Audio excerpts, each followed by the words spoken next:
Existem pontos negativos de fazer a transferência para a UFO? Sim, eu vou te contar os maiores problemas que você vai enfrentar, principalmente se você for fazer a transferência para enfermagem, ou seja, fazer parte ali do núcleo da FAMED, que compreende o curso de enfermagem, medicina e nutrição. Bom, eu já fiz um outro vídeo falando das vantagens, se vale a pena ou não fazer essa transferência, então depois que você ver esse vídeo por completo, corre lá para assistir o outro para você tomar a sua melhor decisão. Nesse vídeo eu vou abordar com vocês alguns problemas que, de certa forma, pode impactar na sua vida, na sua formação, inclusive fazer com que você desista dessa transferência ou até mesmo que você faça aí uma evasão da Universidade Federal de Berlândia por conta de algumas probleminhas que vão surgir. Que problemas são esses? Você não tem as mesmas preferências que um aluno regular quando você entra por transferência ou portador de diploma. O que isso significa? Um aluno regular é aquele aluno que entrou ou por vestibular ou pelo SISU e ele vai puxar as matérias pertinentes ao período que ele deve cursar. Por exemplo, eu entrei por vestibular e no ano, no primeiro semestre de 2025, eu devo estar cursando as matérias do primeiro período. Consequentemente, eu tenho a preferência de cursar essas matérias do que você, que é um aluno de transferência que já cursou algumas coisas aí na sua antiga instituição e agora você não vai ter as mesmas preferências do que eu. Basicamente é assim que funciona. E por que isso acontece? Porque a universidade criou essas regras, porque ela prioriza os alunos que entram de forma regular e quem entra por transferência fica com o resto. É assim que funciona, essa é a verdade, só que ninguém admite, tá? Inclusive, isso consta no regimento da universidade, que os alunos de transferência, eles não têm as mesmas preferências, lógico, que está lá de uma forma mais velada, vamos dizer assim, Não está tão explícito assim, essa situação não fica tão explícita para os alunos, porém isso consta em regimento da instituição. E como que a gente consegue mudar esse cenário? A partir do momento que você consegue se encaixar em uma turma e você se torna regular. O que significa? Vamos supor você já está 1 ano na UFO, que é o mínimo para você conseguir se estabilizar em um período, tá? Um período regular. Você vai solicitar as matérias do 5º período, por exemplo, você consegue todas que você precisava do 5º período. A partir desse momento, você se torna um aluno regular, porque você está acompanhando um único período, você não está fazendo disciplinas quebradas, tá? Então, esse é o maior problema que a gente enfrenta. E como isso vai impactar na sua vida dentro da UFO, por exemplo? Você vai ter atraso na formação, por quê? Se for dentro da FAMED, principalmente no curso de enfermagem, no primeiro período você geralmente vai pegar aí no máximo 3 matérias, que é o que eles disponibilizam. Eles criaram essa normativa e é isso, tá? Na época que eu entrei na UF, isso ainda não existia, porque eu fui do currículo antigo, currículo lá de 2007, tá? Eu entrei aí em 2018-1 e em 2018-2 teve a reformulação do currículo, mudaram as normas e tudo isso aí veio para beneficiar e complicar algumas pessoas, principalmente quem é de transferência. Então, o primeiro ponto que você vai enfrentar é esse aí, o atraso de formação, não tem como correr disso. Segundo ponto, você não tem preferência, tá? Então, você acaba tendo prejuízos em relação a tempo, em custos, enfim. Terceiro ponto, você vai gastar mais dinheiro porque você precisa ficar mais tempo na universidade.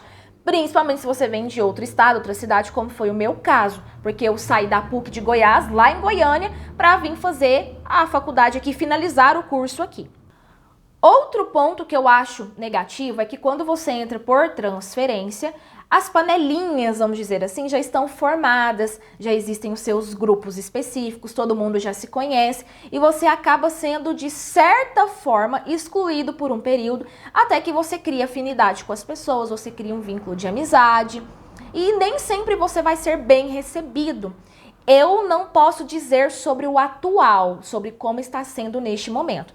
Mas na época que eu e outras amigas entramos na UFO, a gente foi muito negligenciado nesse sentido. As pessoas nos tratavam diferente. As pessoas achavam que a gente estava ali tentando roubar as oportunidades que elas tinham por direito, porque a gente escutou isso. Não tô falando fonte e voz da minha cabeça.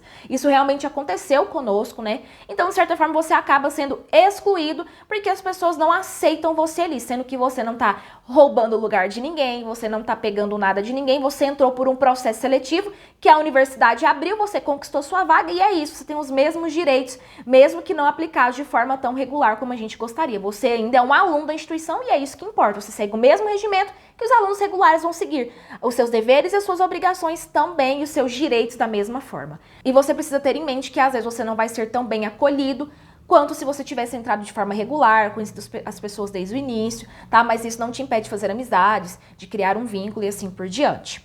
Outra dificuldade que envolve essa questão de relacionamentos é que você não conhece os professores desde o início, então você vai ter um pouco mais de dificuldade de saber como que funciona o esquema daquele professor, como que ele dá aquela aula, como que funciona o núcleo da universidade como um todo.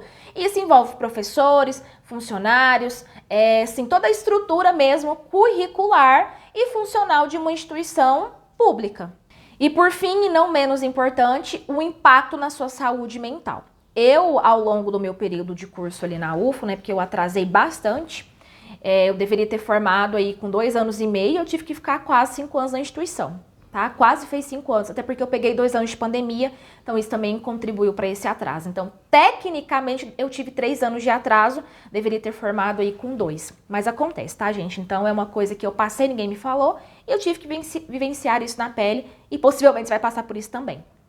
O impacto na saúde mental que eu vivenciei muito na pele, também vi de outros colegas, é porque você fica numa incerteza, você não tem um direcionamento, você não sabe quando você vai formar, você fica literalmente dependendo da boa vontade dos outros. É isso que acontece. Então você não sabe o que vai acontecer com você daqui em diante. Você não sabe com quanto tempo você vai se formar, quanto de dinheiro você vai precisar. A universidade oferta auxílios? Oferta, mas aí você tem que arcar com algumas coisas do seu próprio bolso. Tudo isso acaba gerando uma ansiedade, pode trazer alguns transtornos aí psicológicos e tudo isso traz dano para você, inclusive dano financeiro. Mas isso são coisas que você vai vivenciar dentro da universidade pública e que às vezes você não tenha essa noção, né? Você não sabe o que vai acontecer ali. No mais, esses são os maiores prejuízos que eu consigo elencar para vocês. E mesmo diante de tudo isso, eu ainda acho que vale muito a pena, porque a experiência que você tem estudando numa universidade pública, pelo menos para mim, tá, gente, falando da minha experiência, ela vale muito mais do que alguns percalços que você vai precisar percorrer, tá? Se você decidiu tomar essa decisão, então saiba que você vai arcar com o ônus, né, com os problemas que vão surgir, mas que lá no futuro você vai colher os frutos disso. Espero que esse vídeo tenha sido esclarecedor para você. E é isso, deixe o seu like, as suas dúvidas e boa sorte para vocês que vão entrar aí nessa nova jornada na UFO, tá bom? Tchau!